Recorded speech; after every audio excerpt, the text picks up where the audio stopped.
you guys, welcome back to my channel. As you can tell, this video is a little bit different and I look a little crazy right now. I'm sitting on the floor and I just kind of wanted to hang out with you guys for a little bit and kind of talk about something. So this video is going to be like a bonus video or like an extra video, but it's definitely not of the makeup persuasion. I had a comment on one of my videos and it kind of got me wanting to make this video for you guys. So I'm going to read you guys the comment. I'm obviously not going to say like who it's from or anything like that, and I apologize if the lighting is like crazy right now, but like there's a window here and I didn't know where else to go, so this was the only place you could actually see me right now. But anyways, this is what the comment said. It said, love your reviews. Sitting with my coffee and toast now, LOL. Also, would you ever be able to do another video on anxiety and things like that, mental struggles? I've been having a crappy month and I feel like my anxiety is just getting worse. I've had it for 10 years and I thought I was doing well with it, but my panic attacks are frequent lately. And the reason that this struck my attention is a couple reasons. One, I used to talk to you guys all the time about anxiety and depression and stuff like that. I've done so many videos on those when I first had my channel. And so for me at first it was kind of like, holy crap, as I'm reading that I was like, I haven't done one of those videos in so long, and a lot of you really enjoyed that part of my channel. So I kind of wanted to come on here today and say, hey, I'm sorry that I neglected it for so long. But more than that, I just kind of wanted to talk about it a little bit. So I have been sitting down for a few days or a day or however long it was ago. Maybe it's only been like a day or two since she wrote that, but I didn't even look, but anyways, whatever, doesn't matter. I've been making notes and I actually wrote a bunch of stuff down that I kind of wanted to go over. So if you see me like looking down or reading, it's because your girl actually made notes on this one. So I kind of want to start off by telling you guys a little bit about myself. I do have, and I have been diagnosed with for several years, anxiety and depression. Those are independent of my tumor, which I have a brain tumor. We've talked about this several times, but it also gives me like really bad like hormonal peaks, which can give you hormonal anxiety and depression, which are a little bit different. And they're obviously caused different for like by a different situation, you know, but being caused by a tumor versus being caused by regular depression and anxiety, which are imbalances in the brain and stuff. But that's neither here nor there because I have both. So I get you and I get you. You know what I mean?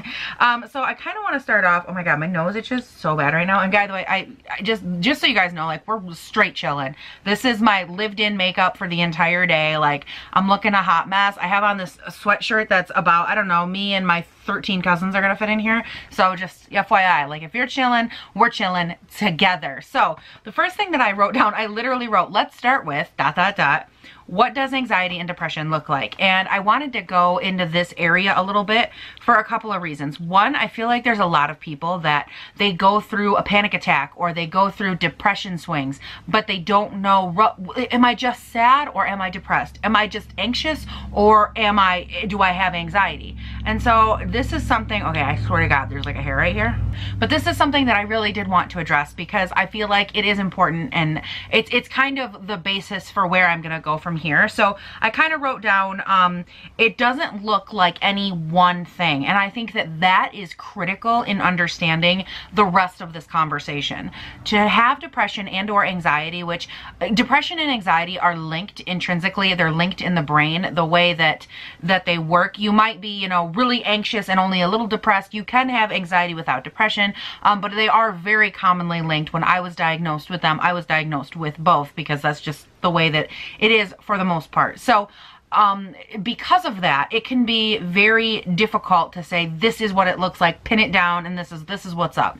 It's very, very fluid. It's very, one person has mild anxiety, one person can have crippling, one person can have just like random panic attacks, and it's still considered anxiety. There are so many different forms that it can manifest in that I don't ever want people, whether you're watching this or experiencing it, don't invalidate your anxiety or your depression just because it doesn't look like what you think it should look like. Because the reality is that it's probably still that, but it's just a different form than what you're used to seeing or maybe what we typically hear about. So that's the first thing that I really, really wanted to point out. It's, oh yeah, very fluid and changing in everyone. it can look a lot like seclusion, nervousness, irritability, annoying, difficult to deal with, has hard times in social situations, you know, and that goes back and forth. A lot of those would fit anxiety and depression and or both, whatever. And the reason that I throw all of those in there, and the reason that I know that that's what they look like, is because that's how I was always categorized, especially when I was like middle school through high school, like right in that range, probably like 7th grade on. I was all of those things. People had a hard time being around me. I had a hard time like with my friends wanting to hang out with me because I was so in, out, in, out. One day I'd be fine. The next day I'd be super depressed. One day I'd be fine. The next day I'd be like, oh my God, I couldn't stop tapping my foot. I'd be anxious. I didn't want to go anywhere. I didn't want to hang out with friends. I wanted to stay in my room in a ball. Like it's difficult when you're going through it, but looking back on it, I 100% exhibited all the symptoms, and I still do to this day. I still have a lot of these things. It's just how I've learned to kind of deal and cope with them, which we are going to get to that, you know, here pretty quick, because I've got some stuff on that too. And again, these are all just notes that I made. There's a lot of information available on the internet, and a lot of it, honestly, you guys, is going to mimic this. Like, it's very... It's difficult to go through it, like to see the answer, to see how to handle it when you're in it, when you're consumed by it, because these mental, I don't want to call them disorders, but these mental like struggles, they will 100% consume you, and it's not your fault if they do. We have to learn as a society how to quit stigmatizing them, and then we as individuals have to learn how to best handle our own situation. So let's get into how to be friends with someone who has anxiety and or depression. These are just a couple things that I wrote down because A, they're things that I know to be true, and B, they're things that I wished I would have had when I was going through the worst part of my symptoms, or even now when I still go through them. The first thing I would say is ask them what helps them. What works for one person, like if you have 2 friends with anxiety, don't assume that this person wants to be talked through, so does this person. That could be completely false. It could be completely true. When that person is not going through it, when they're at a good place, when they're calm, maybe when you're just hanging out, you could say, hey, you know what, the other day you went through this thing and it really bummed me out that I couldn't help you. I couldn't be there for you because I didn't know how to help you. When you're in that situation, what can I do that would make you comfortable? What can I do? Do you want me to listen to you? Do you want to talk through it? Would you rather me drop you off back at home? Do you need to, you know, meditate on it? Do you need like a quiet space for 15 minutes? You know, and you could just throw out some stuff, or just say, I really don't know how to handle it. What would you like me to do in that situation? Because again, don't assume. It's difficult because I know that a lot of people come from a good place, and I know that a lot of people, you go based on what you see in the movies or what you think is right. But just remember that it is so individual, that you don't want to be that person that generalizes.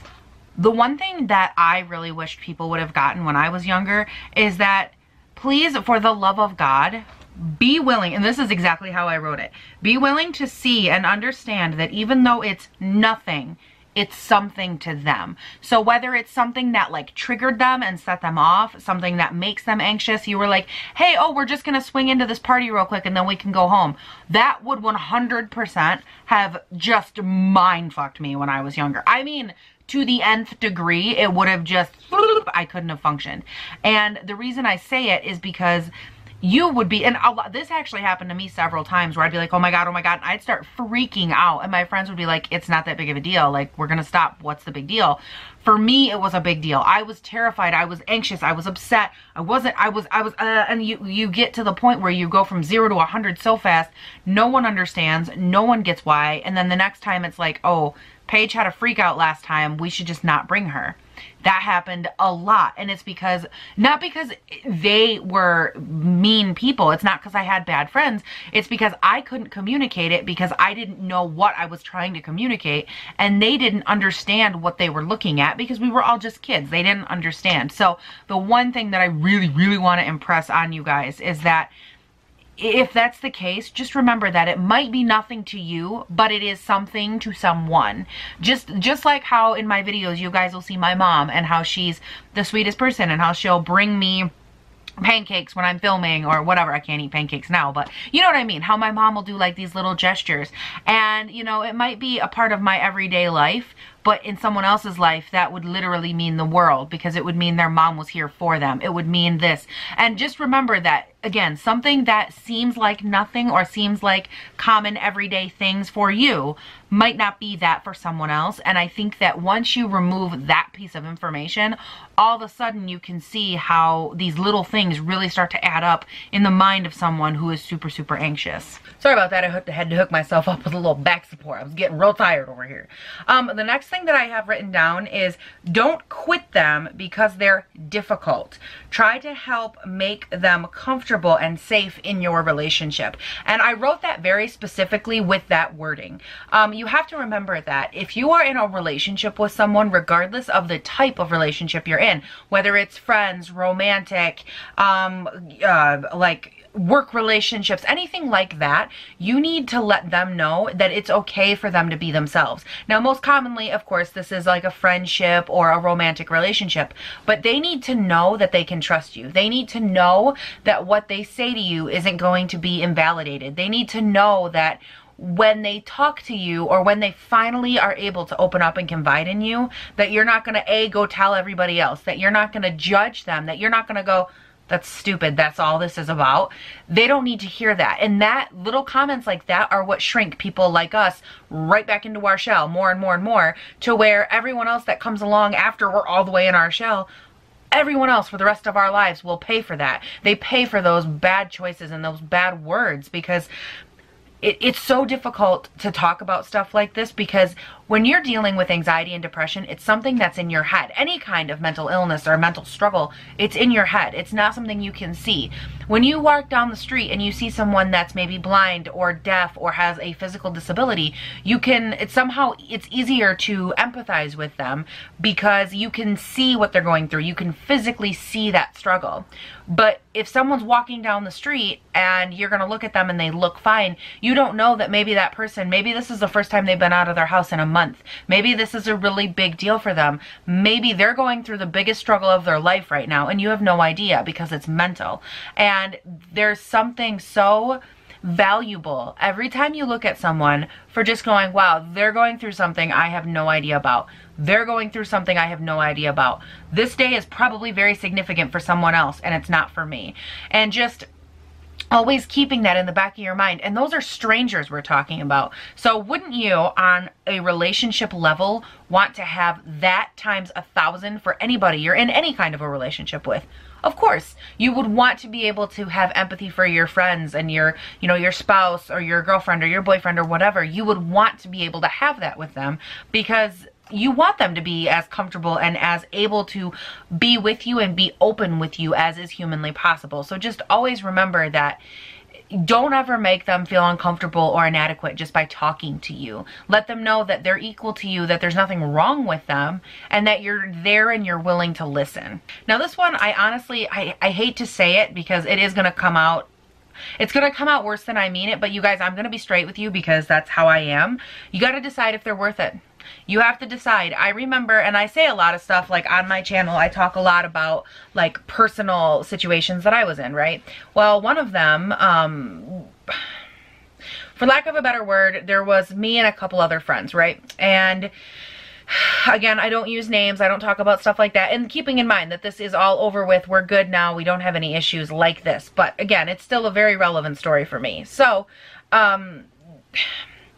I was a part of a group of friends, and this group of friends, there was 3 people plus me, and this 3 kind of went off and started to like do their own thing and kind of left me over here. And come to find out, it's because I was the difficult one. I was hard to deal with. And again, it was really difficult for me going through this, because you could see exactly why they weren't talking to me. You knew the whole situation. I wasn't an idiot. I knew that I was hard to deal with. And the reason that I say this is very specific. You have to decide if it's worth it. If that friend is worth it to you. If that friend is worth it to you to deal with their anxiety. Because when you have anxiety and depression, you're not going through it alone. It is affecting other areas of your life, and your friends, if they're good friends, if they're real, true friends that are in it for you for the long haul, they are in it with you. They are going through it with you. And if you are the friend to that person, you have to decide, is this friendship worth it to me? And if it's not, Do not be a detractor in their life. Don't be someone that says, oh, I'm your friend, I'm your friend, I'm your friend. And then when they finally start to try and open up to you, you go, oh, I don't have time, or oh, I can't. No, I can't help you. Sorry, I can't take you to therapy. You can't be like that. You have, and I'm not trying to tell you guys how to be. That's why I'm saying it. Either they're worth it or they're not. And it's fine if they're not. It does not make you a bad person, but it does say that that friendship, it's not maybe what either of you thought it was, and that's okay. But before you go and make that person hurt more and make their struggle with their issues more, you need to know that for you.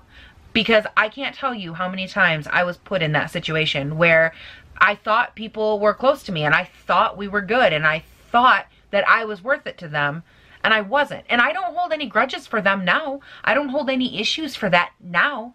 But back then, it made it really difficult for me to open up to other people, to talk to other people. It made it really difficult for me in general, because if I thought I was worth it to them and I wasn't, then why would I think I'm worth it to anyone else? I'm not going to.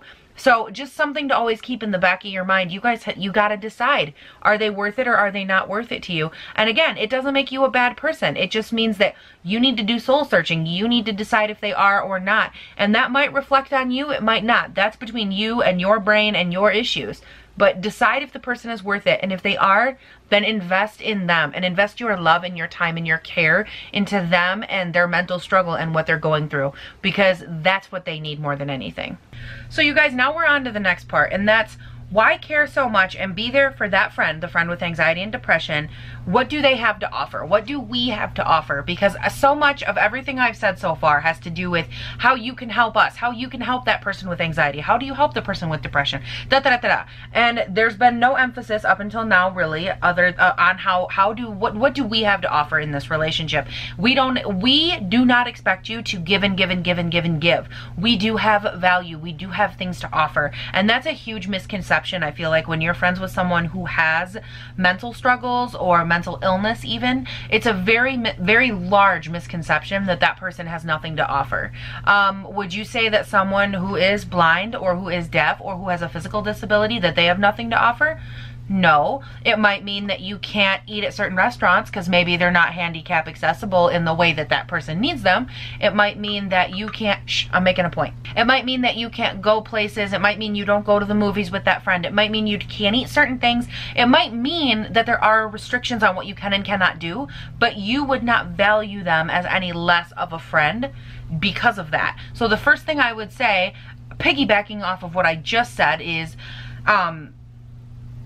they are your friend for a reason. And I read what I wrote because I wanted to make sure that I read it exactly as I wrote it. They're your friend for a reason. And if you have decided that that friendship is worth it, then you need to always remember that they do have something to contribute. There's a reason that you love them. There's a reason that you want to be there for them. And the other thing, you guys, I wrote down a bunch of reasons as to why we make good friends. I wrote down a bunch, but the only one that I would ever want to tell you is because we have been there. We know. We can empathize with you in ways that other people can't. Because when you have a bad day, we've had the worst of days. When you feel overwhelmed, we live in overwhelmed states. When you feel down, we have felt the depth of the blackness of a soul of depression. When you go through things, we have been there to the 100th degree, because that is what anxiety and depression feel like. And it's difficult because anxiety and depression, both, they can feel mental, they can be mentally draining, they can be exhausting, they can be physically painful.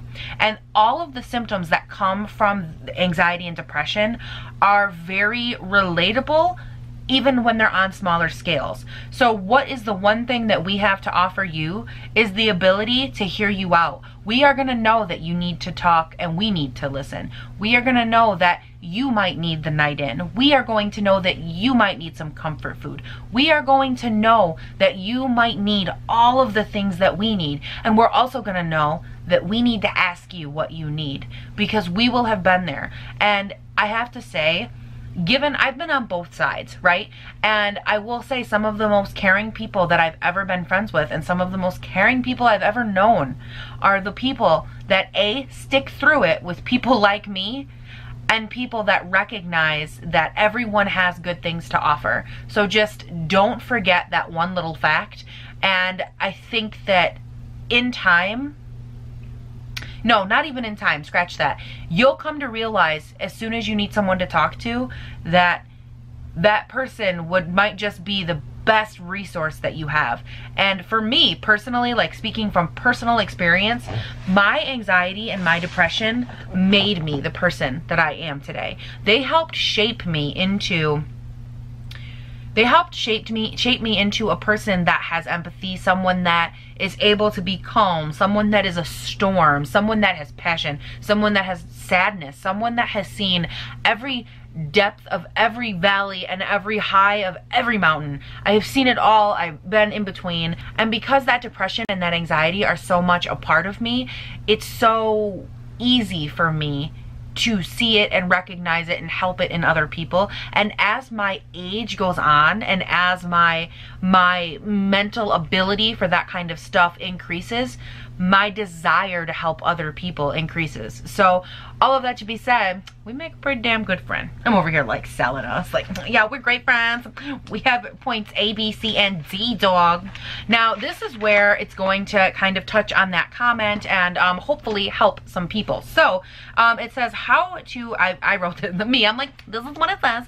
It says how to help get yourself through the bad periods. And I wrote a bunch of just brainstorming ideas. I have a ton, so let's kind of go through these. Deep breathing and calming yourself down. Working on slowing your mind by slowing your core, slowing your heart rate, just slowing yourself down.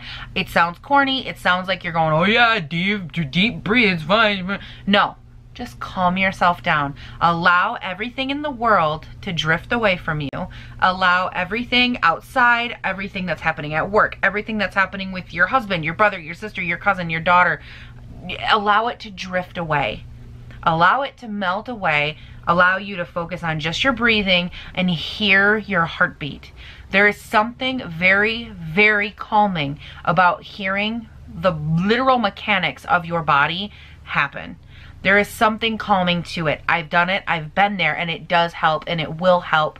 If that's something that helps your brain focus, it will make a world of difference. The next one is meditate, which is very similar to that, meditating, whether it's in prayer, whether it's, you know, to like religiously, whether it's just to calm yourself, whether it's just to bring yourself back to center, bring yourself back to who you are, meditate. Whether it's something where you have to do it every time you have an anxiety attack, that's fine. If it's something where you have to meditate every day for 15 minutes in the morning before you start your craziness, you have got to center yourself. That's fine. That doesn't matter. It doesn't matter when you do it, as long as you do it at a time that it works for you and that it helps you kind of rezone the crazy and the chaos that anxiety and depression can bring. The next one is take care of yourself, whether it be at home or at a spa. It doesn't matter. Get your fingernails painted, paint them at home. Dye your hair, do it with a box kit at home. Do a fancy hair fucking thing and then go out, or make yourself look all pretty and just hang out with your girls. It doesn't matter what you're doing, where you're doing it, but make yourself feel good. If you say to yourself, like for me, for example, I like getting my nails done. It makes me feel prettier. It makes my hands look nicer. I like it aesthetically. It makes me feel good. I like curling my hair because I like it aesthetically. Curl my hair. I like wearing makeup. It makes me feel good. Make yourself feel good, and then when you look in the mirror mentally, you're gonna want to reflect that mental positivity. You're gonna go, my God, I look good today. Damn, I mean, and it's gonna make you reflect that, and it overall just helps to boost and lift you up just a little bit, and some days that's all we need. Consider diet changes: soda, sugar, caffeine, carbs, etc. For some people it's proteins, for some people it's whatever. I'm not a doctor. I don't know.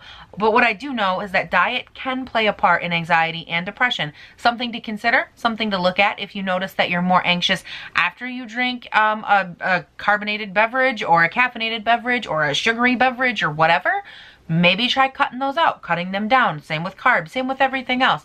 Try to find a balance that works for you, and notice the small changes. Notice the subtleties in your body after you ingest certain foods or certain ingredients. Just pay attention to it, and maybe a diet change is in order. Try cleaning and creating less clutter around you. This is based on the idea that when you have anxiety and depression, there's a lot of mental garbage that we have a hard time sifting through, right? That it can be difficult to stop and think and focus and get one concise thought done and over with. It can be difficult to just get that little that you need sometimes to focus. So when the world around you is a mess, it can be difficult to organize your mind inside when you can't even organize the real world. So work on decluttering, work on organizing, work on labeling, work on making the surroundings, whether or not they're like the neurotic type tendencies that you're seeing in your head right now with bins and organizers and label makers, or if it's just a way of organizing that works for you, give it a try. It's not going to hurt, and even if it doesn't help you,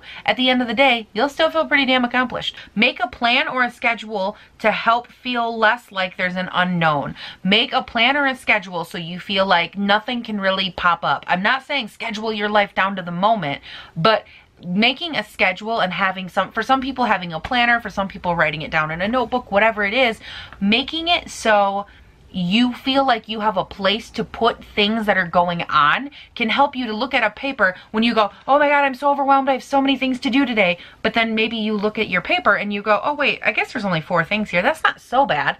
And it can help you, whether or not you say it like that, that's how your brain can help interpret it. Your brain can go, oh, that's not till next week. Oh, okay, I don't have to be worried about that. Oh, okay. And all of a sudden it helps give your brain a way to compartmentalize what you have going on in your life, that without it being written down, without it being categorized in front of you, your brain can take everything that you have to do in a month and push it together into the next 5 minutes. And then you're overwhelmed and now you're having a panic attack. And instead of letting that happen, just really sit down and focus on, where do these things go? Where do I put them? What days, what times? And allow your brain then to look at it and go, oh girl, you got 10 minutes extra at lunch, honey. Go take a nap in your car. Wake up early and give yourself extra time to help eliminate stress with time. This can be a big one for some people. Is this like too bright? Should I oh, that doesn't help. Me, I'm like, should I pull this curtain and literally sit in the dark? Probably not. This is something that can make a big difference for some people. A lot of light. Should I lean in? I don't know. But waking up early can help some people, just because waking up early for some people gives them a little bit of extra freedom. You might be tired, but when you think about it in the grand scheme of life, is that extra 15 minutes really going to make or break your sleep schedule? No, but it really might make or break your day. It gives you an extra 15 minutes. Maybe you want to meditate. Maybe you wanted to read a chapter in your book. Maybe you wanted to just get up and have a little bit of Zen moment. Maybe you wanted to drink a cup of coffee before someone else got up and, you know, did something and pissed you off. Maybe it just gives you 15 minutes to be at peace with the world before the world tries to wreak havoc on your ass. Try to take control of your self-doubt and challenge it when you think it's off. Whether it be, I don't deserve this promotion at work, whether it be, I'm gonna fail this test I crammed all night for, whatever it is, challenge that part of you and call it out and say, wait a second, I just studied all night. Probably gonna do pretty damn good. Actually, I just nailed those flashcards. Bam. Actually, I've been working at this company for 10 years. Pretty confident they wouldn't give me a raise and a promotion if I didn't deserve it. Bam. Do not allow your brain to self-deprecate for you. Do not allow your brain to make you feel like you are less than. That is the anxiety, that is the depression, and they will win if you let them in that area of your life. I let it kicked my ass for years. That's why now you guys will hear me. I'm a little bit more, I'm not gonna say I'm 100% self-assured, but I'm more self-assured than I used to be by a long shot. So when I tell you that I 100% am speaking from experience, walk in with confidence. Walk in with the knowing, even if you don't have confidence, walk in knowing, I crammed for this test. I'm ready for it. I am as ready for this test as I could possibly be. That sometimes can be enough. All your brain needs to know is that you're telling your brain, bring it. And they're going, oh, okay, girl, and you're gonna bring it, and you've got your brain as backup. You studied all night, you worked your ass off for 10 years, you've earned where you're at. then go own it. And I told you to quit interrupting me. Oh yeah, we're over here now. This next one really rings true to me, and it's feelings are not fact. When I was younger, this is something that was always repeated to me, and I believe it was from Dr. Lowe, I want to say. He's a famous psychiatrist, and he used to say feelings are not fact. I don't know if that originates with him or not. I'm really not sure. But anyways, feelings are not fact. What you're going through, that distressed feeling, that depressed feeling, all of that, it is not factual. It literally, when you have depression, it feels like your world is falling apart. Is it really falling apart? No. You have a husband, a wife, beautiful children, a family that loves you. It's not falling apart. Feelings are not fact. When you feel anxious because you feel like your skin is crawling, when you feel anxious and it feels like there's so many things going on, when you feel like there's so many people, feelings are not fact. Count the people in the room. 1, 2, 3, 4. There's not that many people. Is this the most you've ever been around? No. Feelings are not fact. Take control of your brain's over-exaggerated tendencies when it comes to depression and anxiety. Remember, feelings are not fact. When I was younger, I was getting really, really bad, like panic attacks and stuff. And I remember I used to start repeating, feelings are not fact. I'm fine. Feelings are not fact. I am not upset right now. Feelings are not fact. And I would repeat it over and over and over again to myself until I realized, you're fine. You're good. Go move on with your life. Be social and allow friends to help you even if you don't want to. That's a big one. I had a couple friends that did keep me accountable. I had a couple friends that were there to really help and support me in that way. And they did force me to go outside of my comfort zone. I still have friends that, you know, like Jeremiah, he'll come over and he'll be like, I'll be like, no, I'm not really, he's like, too bad, I'm coming over anyways. And he will force me to be, even I'm not uncomfortable outside of my comfort zone. He's not forcing me to go to a club and dance till 3 a.m. But he's saying like, look, I'm gonna be a friend even though you're saying you don't want one. Be that, do that, and have that. It can make all the difference. Allow them to be there for you. I spent my life shutting people out. I spent my life telling people that I don't need them. I'm all set. It's good. Thanks though. Don't do that. Don't be that person. Do not be that person. It not only does it hurt you, but it hurts them because they are watching what you're going through. They are more than aware of what you're going through, and it's hurting them. So don't put them in that situation, and don't put you in that situation. They love you. They want to be there for you. Allow yourself to be loved. Consult a doctor and or a therapist. Now this one's pretty straight to the point. If you feel like you have things going on that no one understands, you don't want to get into it with a friend, that's totally up to you. You don't want to get into it with your spouse, totally fine. Seek out a therapist, seek out a doctor. If you feel like you have got to have medical or medicine type intervention, that's fine. If you feel like that's the route to go, consult a physician. If you feel like you need to talk, consult a therapist. Talk to them, see what's a good course of treatment. See, maybe there's a different exercise you could do. Maybe there's a way that they can help treat your specific type of anxiety or depression because they went to medical school, they went to school, they know about this kind of stuff. So don't just poo-poo their medical advice. Consider it, take it, and if that's something, if you get to that point and nothing else has worked, what's the worst that could happen? Exercise.